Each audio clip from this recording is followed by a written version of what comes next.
Go.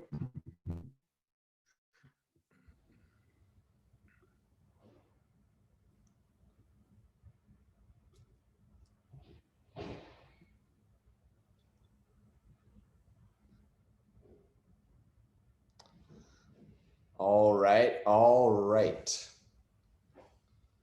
See if everyone's joining here. What's going on, guys? Give me a 1 in the chat box if you can hear me.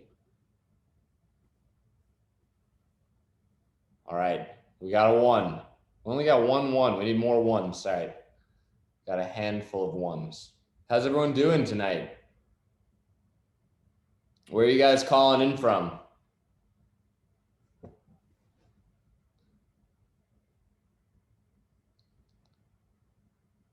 All right, you got New Zealand and Oregon, Florida, Texas, Miami, Australia. Love it. People from all over the world. I hope everyone's doing great. I hope everyone's off to a good week. I hope everyone's been productive and having a great and fulfilled week. I know we've been working really hard and everything's going well for us. We started talking about a topic. Actually, Brad brought up a topic on a call from a few days ago, and I want to start it off with that topic. But before we do, just want to make sure everyone knows how these calls work. If you have a question, you can raise your hand in the little panelist area and we can call you up and we can chat on here. If you don't want to get called up, you can put your questions in the Q&A box. On this call, we don't have any special guests, so this is just strictly a Q&A. So if you guys have any e-commerce related questions or productivity related questions or really any questions in that matter, you can go ahead and put them in the Q&A box and we'll get to them in the order that they are received. So you guys can start filling those out now so that by the time Brad's done with his intro, we can jump right to him. So Brad, you want to kick things off? Yeah, thanks for the intro. I think it was a couple weeks ago, we briefly hit on this topic called the plateau of latent potential. Fancy terminology for something that I'm going to explain to you guys as simple as I can right now, but essentially it is one of the most fundamental aspects, I think, to be able to find success in any sort of area, any field, whether it's relationships, whether it's learning, whether it's building wealth. This idea and concept is fundamental. So let me share my screen. I've got the diagram pulled up here and hope you guys can see that. Just give me a 1 in the chat box if you can see it. If you're listening to the podcast, you might want to check out the YouTube video if you want to see the diagram, or just Google plateau of latent potential and it should pop right up. Cool, we're getting some 1s so you guys can see this. Let me just move this Zoom box out of the way.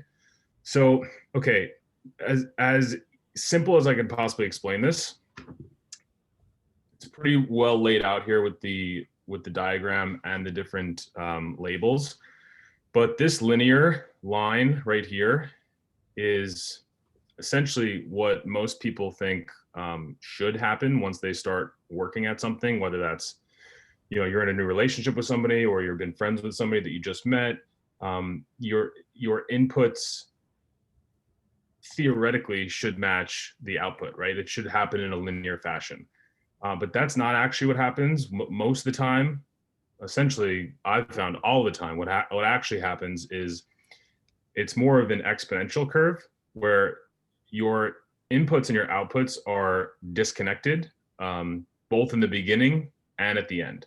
So essentially, you might be trying to, let's use the topic of building a new business. You might be trying to build a new business and you're working really hard every day and you're not really seeing any results. If you continue to put in consistent work, eventually over time, that work, the learnings, and all of the things that you're doing will compound on themselves and you'll start to see this upward tick right here. What happens is, because we have this expectation that our inputs should match our outputs directly. What happens is here in the middle, you'll see what's called the valley of disappointment. This is where most people give up, right here. So you've just started out. As you can see, this x-axis is time. You've just started out. You're like, well, I should be over here, but really I'm down here. Nothing's really happened yet. And this is when most people start to give up or doubt themselves, and think that they might as well just give up because it's not working. But this is actually the time where you're building, you're learning, you're iterating, you're finding what's working and what isn't. And all of that learning culminates into an exponential upward curve. But if you don't give it that time, if you don't just stick through this period, you'll give up, and it won't work. So that's as simple as I could explain it. If you guys have any questions about that, or Jared, you want to chime in? Yeah, I think what's really important to take away here is that when we're working on, let's just use a business, for example, because that's what everyone's pretty much here for.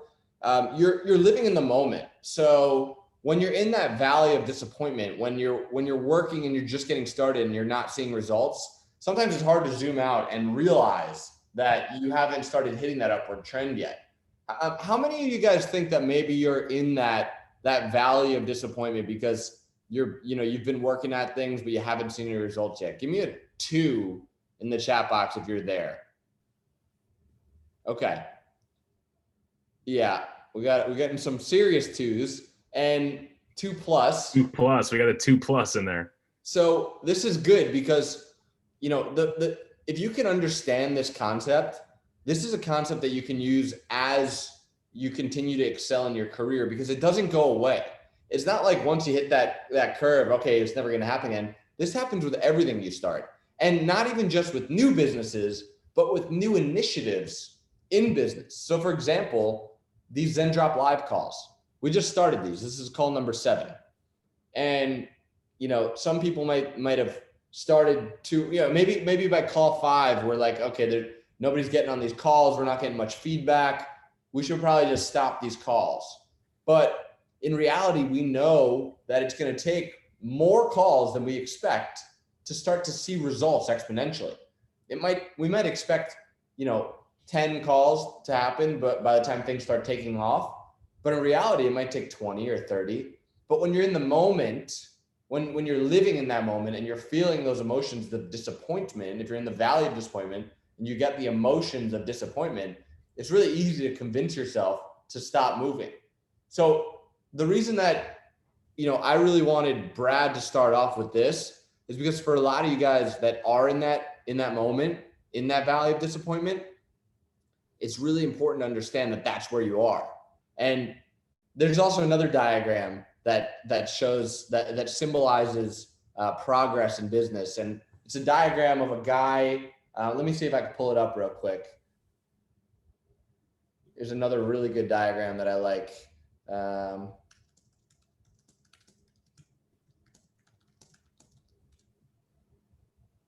Let's see. Yeah, here we go. All right, let me pull this up. This might not be the best website, but here you go. Let's see, share my screen.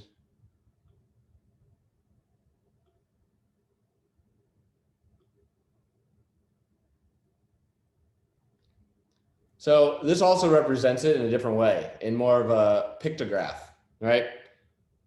You're working really hard and you don't really see any of the rewards till you get to it. So, this guy over here is working at it. This guy's been working and he's disappointed. He's just turning around and giving up, right? So this has happened, many times over.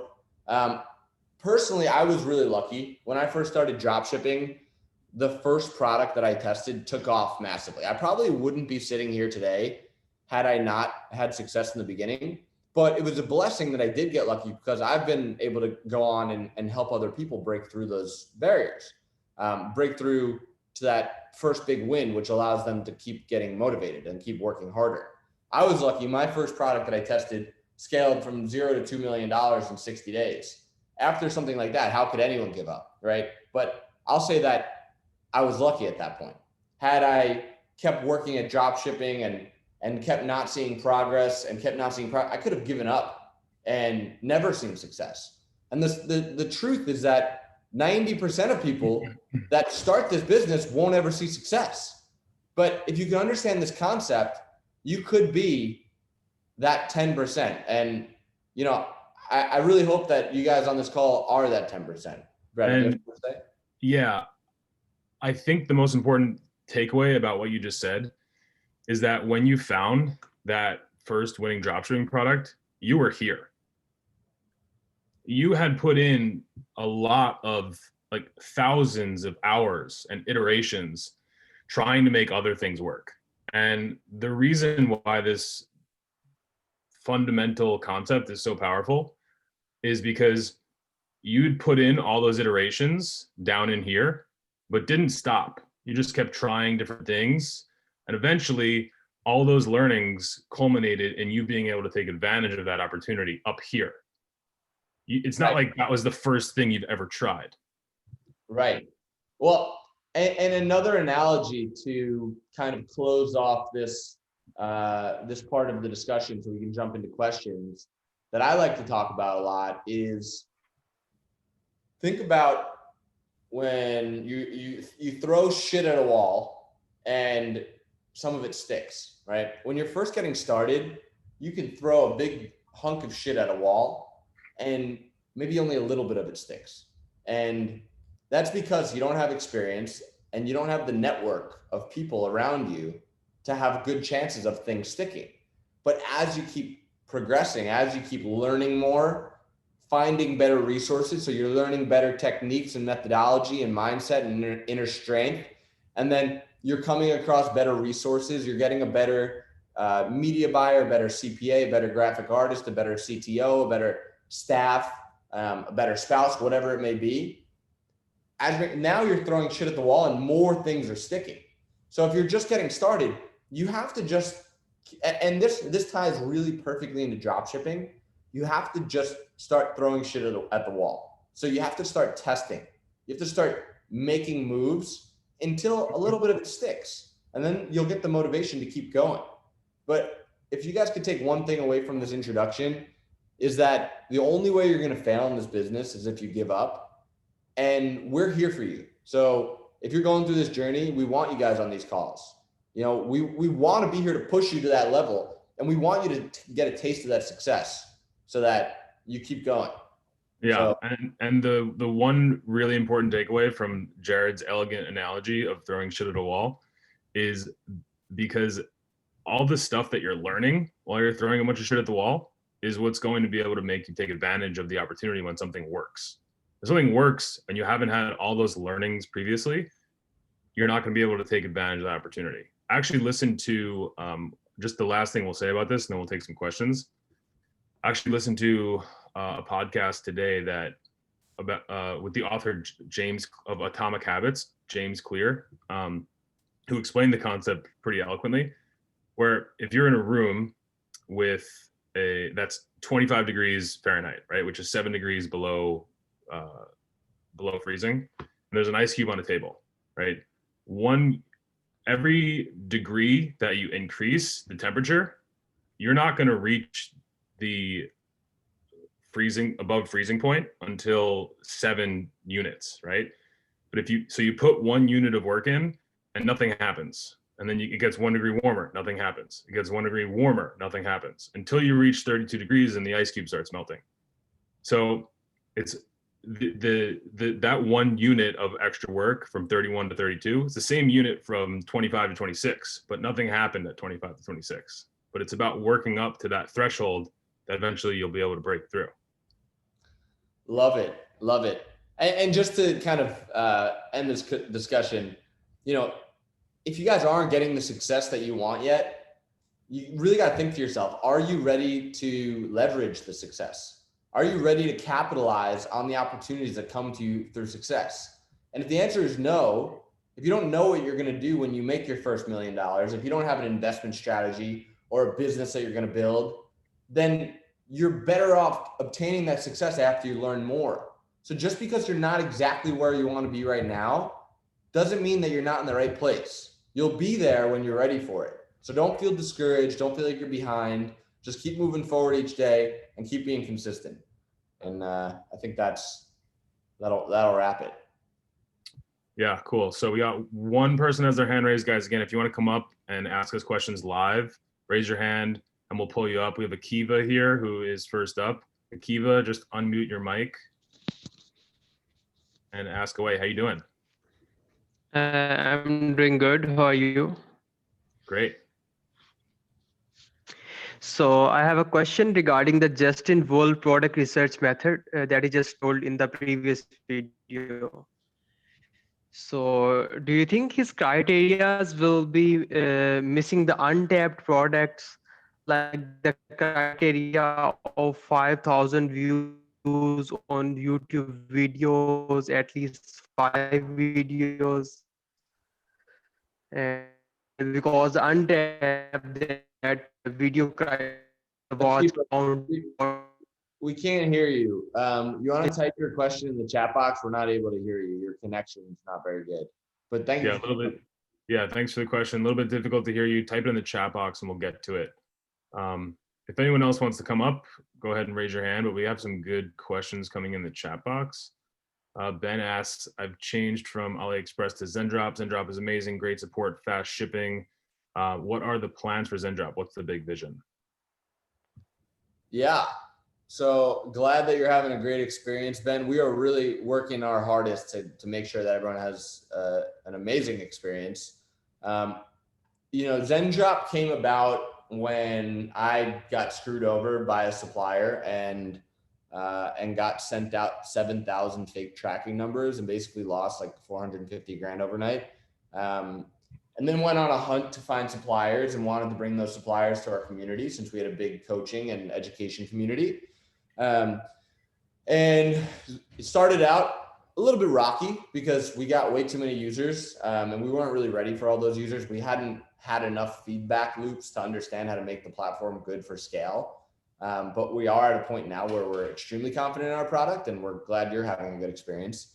Our vision is to allow anyone in the world to sell anything in the world. So right now, we're fulfilling 99% of our products from our warehouse in China. But in the next few days or by early next week, I'd say, you guys will notice that we'll have about 200,000 products shipping from the US with 3 to 5 day shipping. So we're about to add to our catalog a ton of products that are sitting in the US ready for you guys to sell. Aside from that, we are working on our supplier portal. So anyone who's selling something on Amazon, they can come over to Zendrop and list their product and you guys can sell that. So our big vision is to allow anyone in the world to sell anything in the world. And stay tuned because all the US products are going to be added very, very soon. Well, we got Mike with his hand raised, so we're going to go ahead and call him up. What's going on, Mike? How you doing, man? One sec. Let me unmute myself. Yo, what's going on, boys? What's going on? Well, you said let me unmute myself as if you were muted, and if you said that, we wouldn't have been able to hear you anyway. Oh, bet. I mean, it literally gave me a button to unmute myself, so I'm like, I just think out loud, you know. But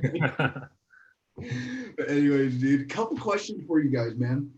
One, actually, this question literally just brought it up due to what you just said that you got screwed over by a supplier. And that happened to me earlier this year, right? Before I completely moved over to you guys. And you guys probably know the name of the company. Are you guys familiar with Reg Weo? What's the company called? Like Reg Weo? Oh, Weo? Weo, yeah, Weo. Yes, very familiar. Yeah, so these guys screwed me over, and I'll call them out. I'll say names. I'm working with a guy named Eric Wang, and essentially it was based due to the COVID situation where, like, I don't know how many orders got lost in transit, but a shit ton of orders got lost in transit, and over the next few months, I must have lost between $100,000 to $150,000 due to, you know, the chargebacks, the refunds, et cetera, right?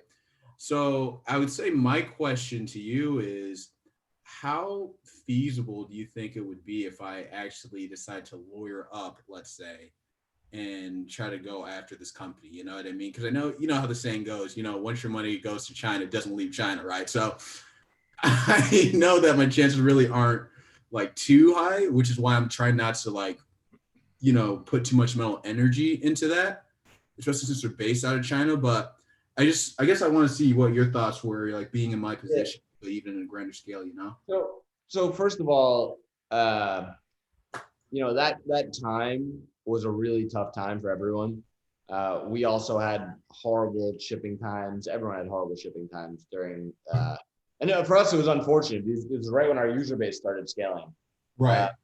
You would have had a very similar experience with us. Obviously, we would have made things right. We're very lenient on our refund policy, which is why we recommend people work with us, because it's not so much the supplier. It's not so much that WeO can't fulfill. I mean, there's not much proprietary stuff coming from China, right? It's the same stuff, but it's that we're gonna take care of you. Like if something happens, we're gonna make sure that it's right to the best of our ability. So I'd probably write that one off. I don't think that putting your energy into you know, legal action is gonna get you anywhere. I think it's part of the game, unfortunately. This business relative to other businesses is so easy as far as being able to just sell and not have to worry about supply, that you kind of have to just write that one off due to COVID. We know the guys from WeO. They're not bad people by any means. It's just, you know, it is what it is. I think it's a timing issue, but you know, we are happy that we're able to serve you now and keep giving you a great experience. Yeah, 100%, man. At the end of the day, you just gotta hope that the wins are greater than the L's, and they are greater than the L's for everyone who's listening. It's just annoying when you take the L's, right? But it is part of the game. You can't really separate it sometimes, right? You can just get smarter along the way, and that's why I made a smart move by moving to you guys. So hats off to me for that, right? Because I've been loving it. No question for you guys. You guys say you guys are building a big, you know, list of U.S. products, around 200,000 different SKUs. How do you guys currently choose, let's say, like what SKUs you guys are going to prioritize to bring to your U.S. warehouse first? Is it based off of like the order count that you guys have seen in your platform, or is it based off of particular relationships you guys have? You know, yeah. So the U.S. products we're bringing in it's a new partnership. So there's a company that has all these companies consolidated and ready to drop ship that we're integrating with and adding to our platform. So the products are ranging from protein bars to push-up bras, like, and everything in between.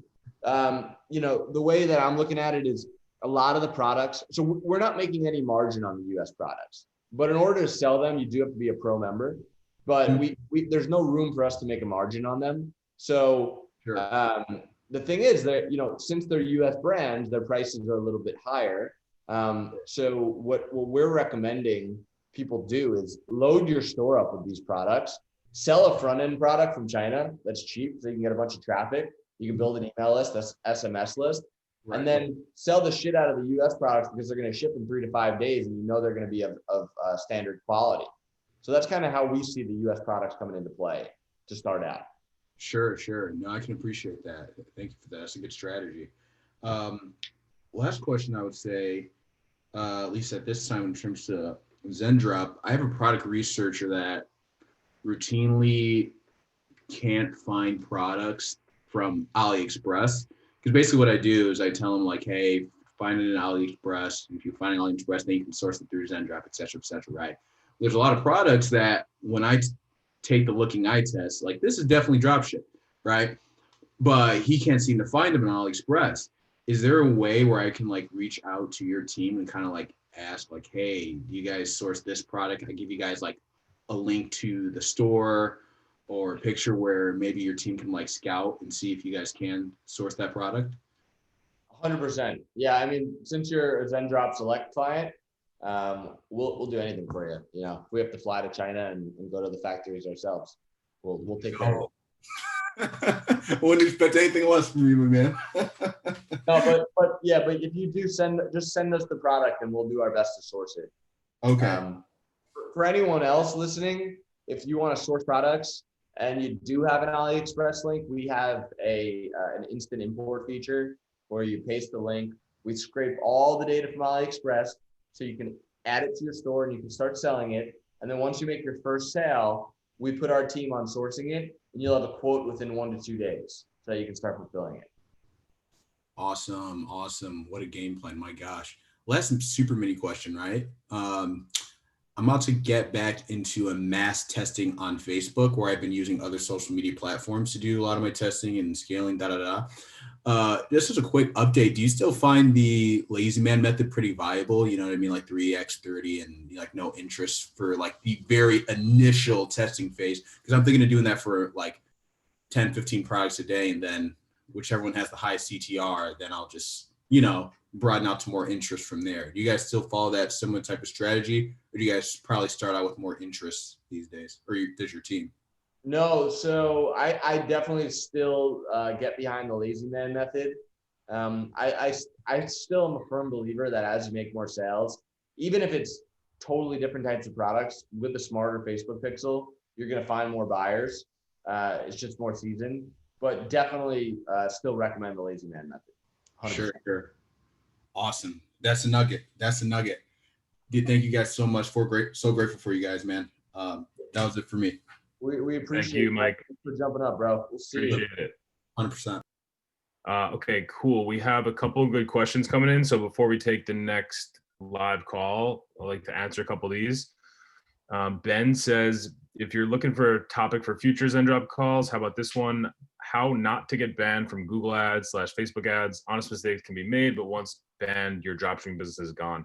Yeah, so actually in the next week or so, a lot of updates rolling out here in the next few days, but in the next week or so, we should have Zendrop Academy live in the members area for pro and select members.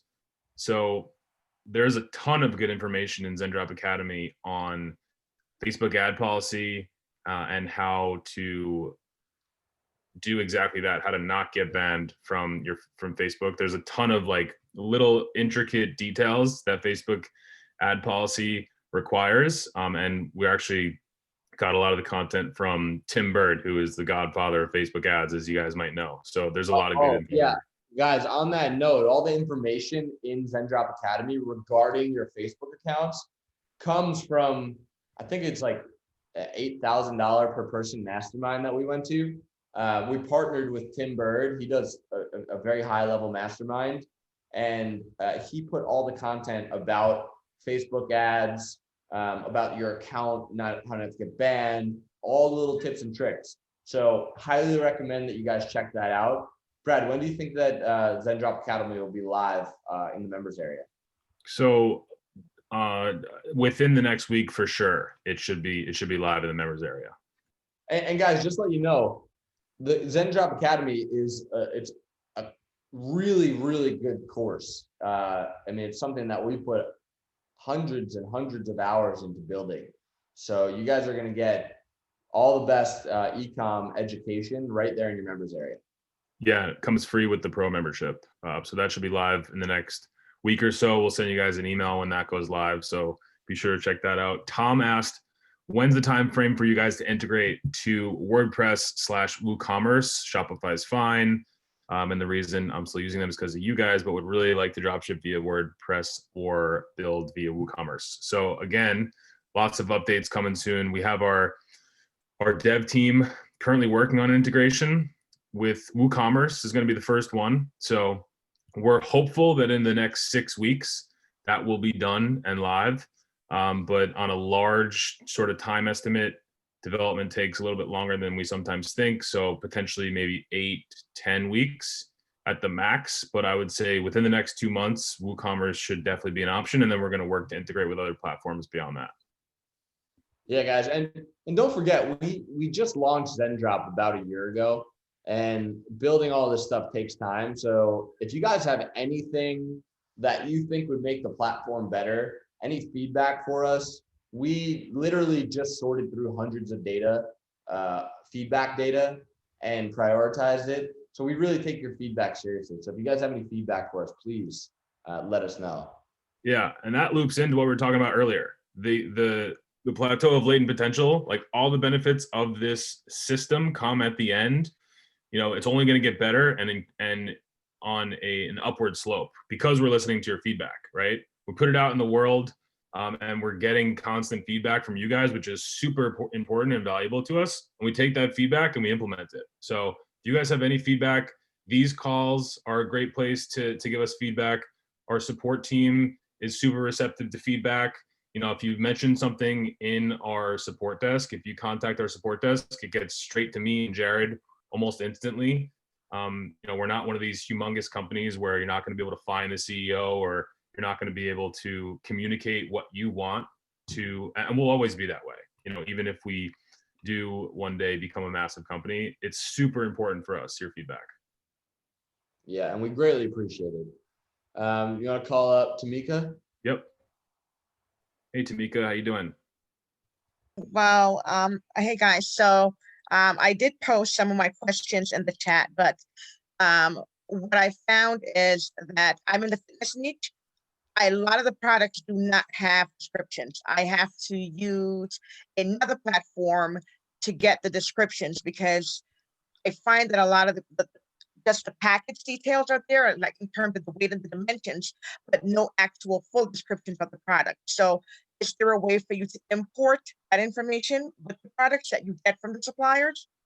Yeah, so what we're doing, that's a good question. What we're doing with the descriptions is we're pulling the data from the AliExpress listing through an API call, and we're removing anything that we don't find is necessary to the actual what's included in the packaging and what maybe the material is or what the actual product is. You should be writing all your own descriptions for your Shopify store, because it'll make your ads perform better and it'll make your landing page convert more. So you should be writing your own descriptions for all the products, but the product descriptions on Zendrop are not meant to be creative copy. They're just meant to be informative.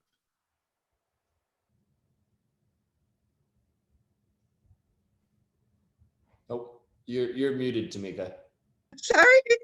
Yeah, just looking at the product, for me to ascertain the benefits of it, if there's nothing there to identify it, how do I then create my description for it? I'm just seeing the visual. So how do I now go into? Well, it depends where you found the product. Like, But I'm finding on your platform. so you're looking through products, and then you're asking, how do I write a description for it? Because some of the descriptions are just blank. So Yeah, how do I highlight the benefits and features of the product if there's nothing there? Yeah, so you could do some research on the product. You can look it up, see what other people are describing it as. You could also order a sample. We have an order sample button so that when you get it, you can use it and you can actually write your own descriptions. Mm-hmm.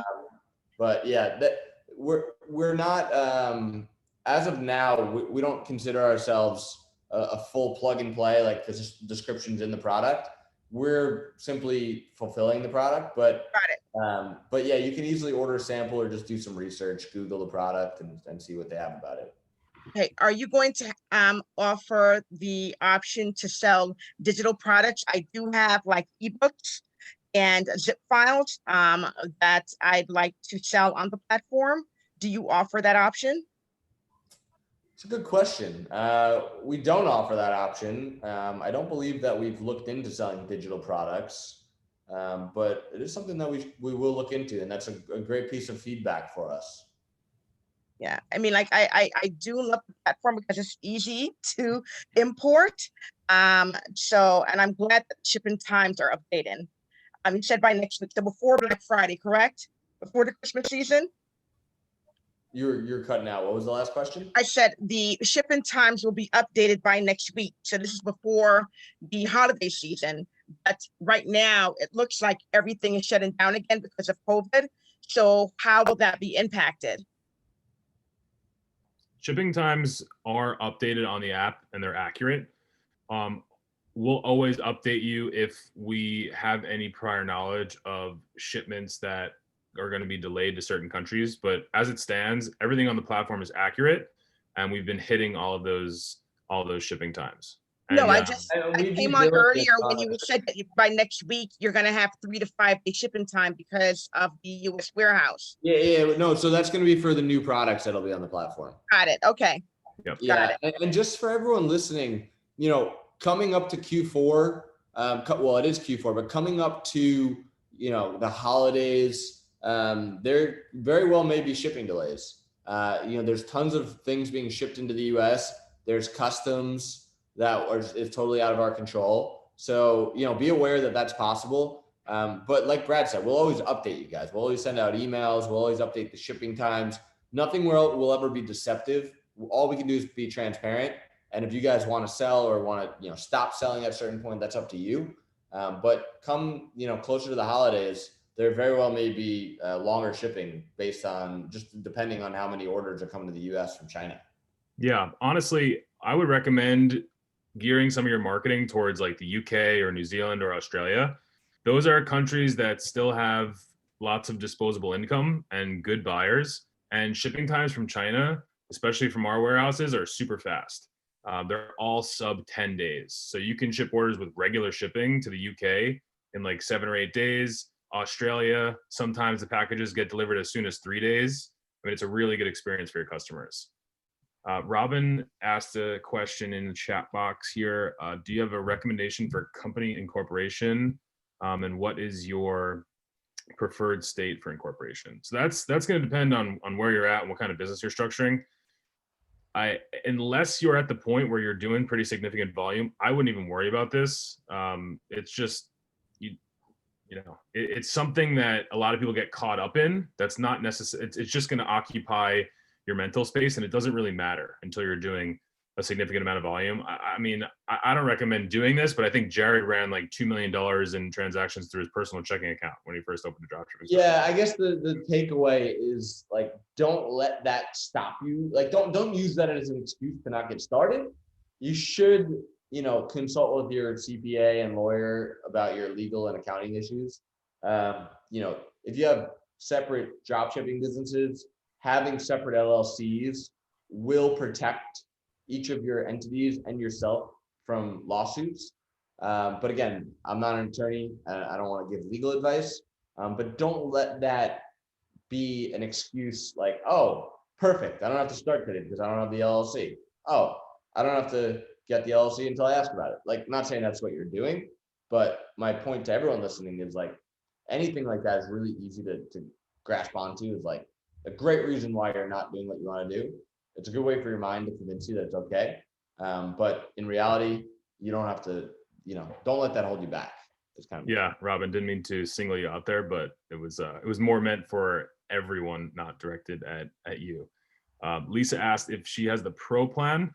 Does this qualify me for the academy? Yes. So as soon as it's released, it'll be available to all pro members, and we'll send you guys an email about that as soon as it's ready. Akiva from before actually asked this question in the chat. He has a question regarding ad strategy. How to scale 30 ad sets without interest after the 3rd day. Just imagine if we get 10 ad sets that are getting sales after the 3rd day, how do we scale those ad sets? how do you scale? Okay, so you're talking about the lazy man testing method, which for everyone listening, it's basically you're posting 30 US 18 plus no targeting ad sets at $3 each. So the first day you're spending $90. After the first day, if there's no view contents, add to carts, or purchases, you kill the ad set. After the second day, if there's no add to cart or purchases, you kill the ad set. And after the third day, if there's no purchases, you kill the ad set. And then if you have 5 or more ad sets left, then that's an indicator that you want to keep testing. So if you got 7 ad sets with a purchase on a woman's sweater, now you're going to start testing that product because it has potential to be a winner. Now you're going to create, interest based on women in Denver, Colorado, women who like skiing, whatever the interests are. Then you're going to start testing. You don't get to scaling until you've started testing, you don't really want to start really scaling until you have 50 to 100 sales, and you don't want to scale too aggressive. But when you are ready to scale, one really good way to do it is what I call horizontal scaling. So you're essentially duplicating winning ad sets. There's many ways to scale though. For someone like you who has this question, you're going to get a lot of value from the Zendrop Academy course. So you'll get an email notification when it's ready in your pro membership, but it can go into much more detail than I could right here with no demonstration, because it's actually me teaching it, most of it. And it's with screen shares and a whole bunch of good stuff. And I think actually an important question that you're not asking here is, how do I optimize before I scale? Because you're going to need to optimize before you scale, because as you scale, you're going to get less of a return.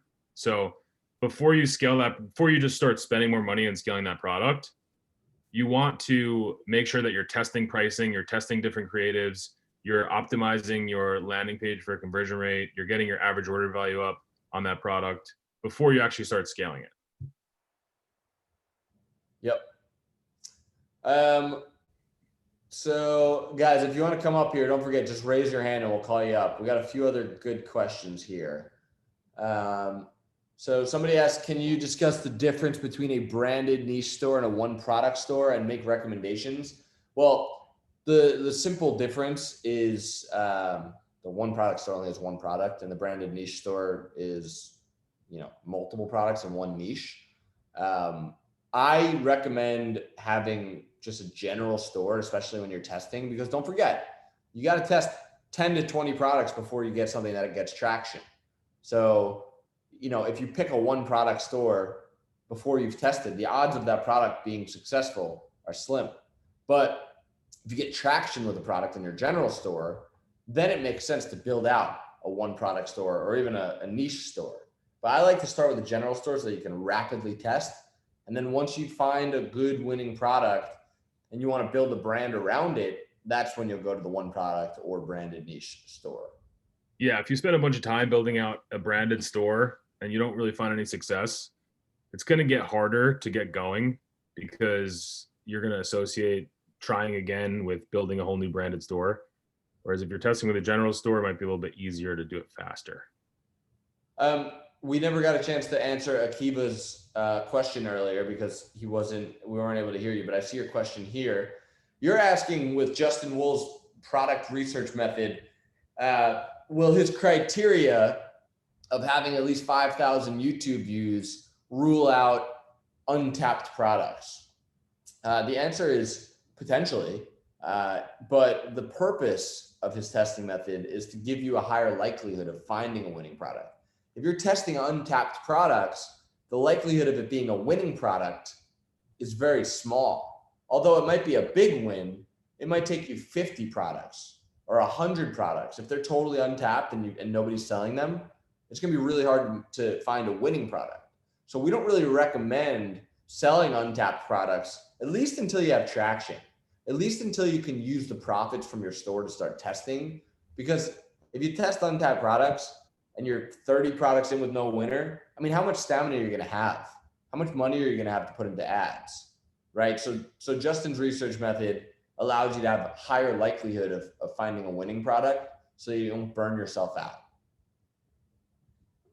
Hope that answers your question.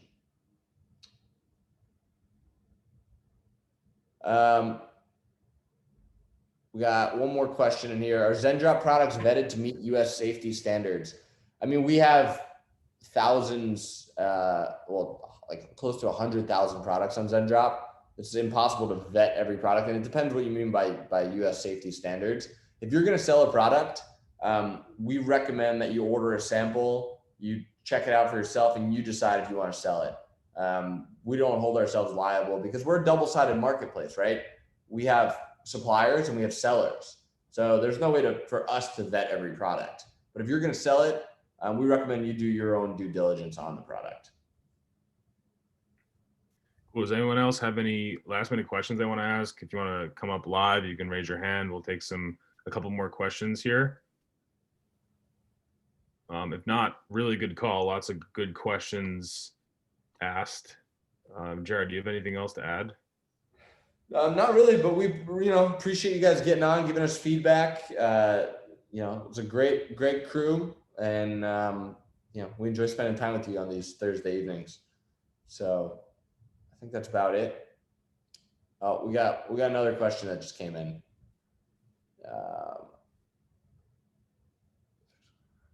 How do you use the same pixel for all the products we promote? What are the ideal practices to use pixel for different products? So if you do research, you'll find a lot of ways to use different pixels for different types of products, and the concepts are valid. Personally, I've never done that. I mean, I've tried it, but it's never been worth it. The more pixel data you have, even if they're totally different products, the more Facebook knows how to find buyers for you. So I wouldn't worry about using different pixels for different products. If you do want to try it, there's apps that allow you to create different pixels for different niches. But I would recommend just using one pixel, and just don't think it's the pixel that's hurting you, because that's a really good way to shoot yourself in the foot. You just got to keep testing and you'll get some traction.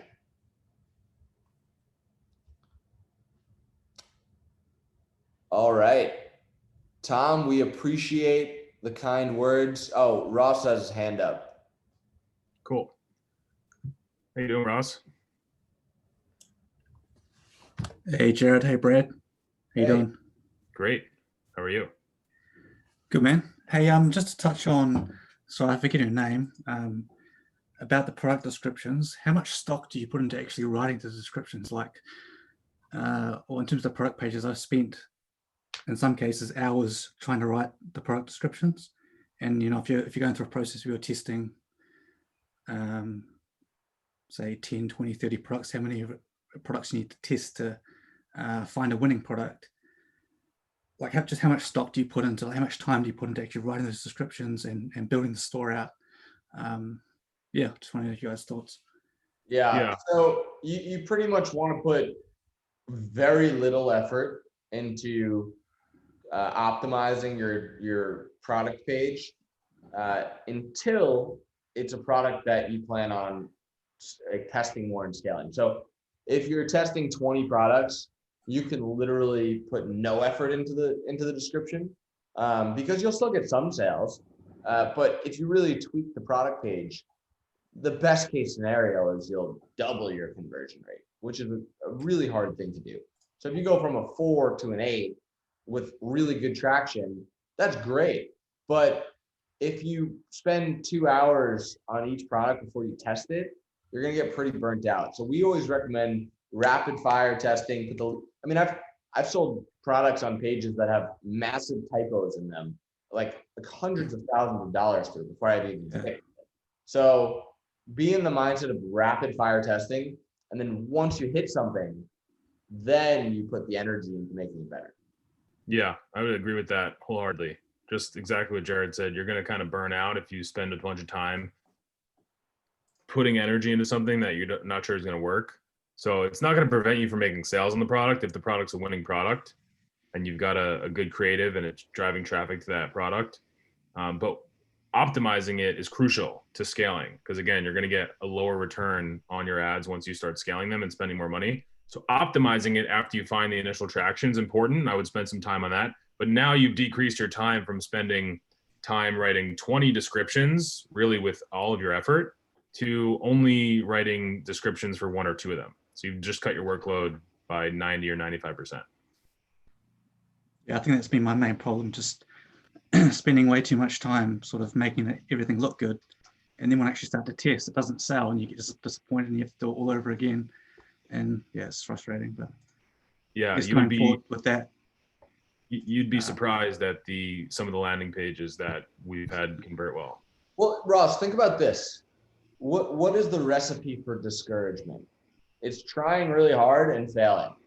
So if you're trying really hard on every product you test, you're going to get discouraged, and you need a lot of inner strength to keep working when you're really discouraged. So we know we're human. We know we're going to get discouraged, and we know that fully optimizing our page it'll increase the performance, but it won't make or break the initial performance.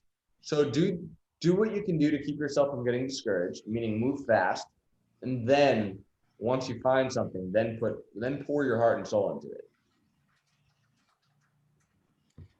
It's awesome. Thanks, guys. I'm loving the calls. So keep them going.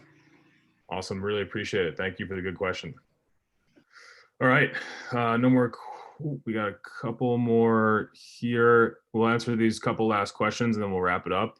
Roy asks, what's your favorite startup Shopify theme, paid or free? Shoptimized or Booster are pretty good. Yeah, there's a couple other good free ones. Brooklyn's pretty good. Something easy. Brooklyn's easy. Booster's pretty easy. Find something easy that doesn't have a lot of friction getting it all set up and started. Tony V asks, any advice about hiring VAs, how to find them, how not to get screwed over, at what point would you hire one? I would say, we've got a lot of experience hiring virtual assistants. Most of them are pretty good, but they're going to need a lot of direction. So you can't outsource anything that you aren't 100% at, right? So first, you've got to do everything. You've got to use them to scale you. So if you're handling all your customer support inquiries at the beginning of your dropshipping business, which I highly recommend, you should definitely be doing that. And there's only 10 or 15 questions that could possibly be asked, right, for customer support. Where's my order? How do I track it? You create these beautiful templates and responses that are really well written and give them to the virtual assistants to use. And it's kind of foolproof once you do that. If you set up the right systems, they're going to do what you need them to do. Usually Upwork is a really good place to find them. There's hundreds of thousands of VAs on Upwork. A lot of them are really good. You can find them fairly cheap, and just monitor their work, for the first month or so, and make sure that they're doing everything they're supposed to be doing. Yeah. A fun fact, the first VA I ever hired still works for us and actually manages a team of VAs for us. When I first started scaling my business, I was actually forced into outsourcing because I was moving from Los Angeles to Florida and I had a 5-day drive. And I was like, I can't do all my order fulfillment and answer all my customers and do all the day-to-day hands-on work. So I hired a VA and outsourced it.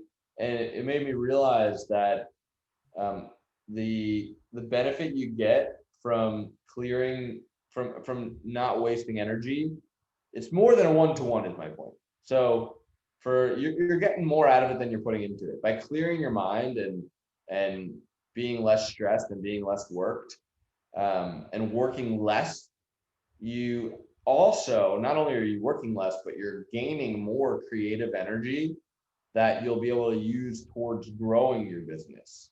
So you're not just saving 1 hour, you're saving 1 hour and gaining a certain amount of creative energy that's not really quantifiable, but will be able to be used to think of your next idea that will get your business to that next level. So it's not a one-to-one. You get more out of it than what you pay for it. That's my point. Love it. Yeah, cool. That seems like a good place to wrap it up. Really appreciate everyone for joining us. These calls are awesome. We love the feedback. We love the questions and the community, and we will see you on the next one. Thanks, guys. Bye, guys.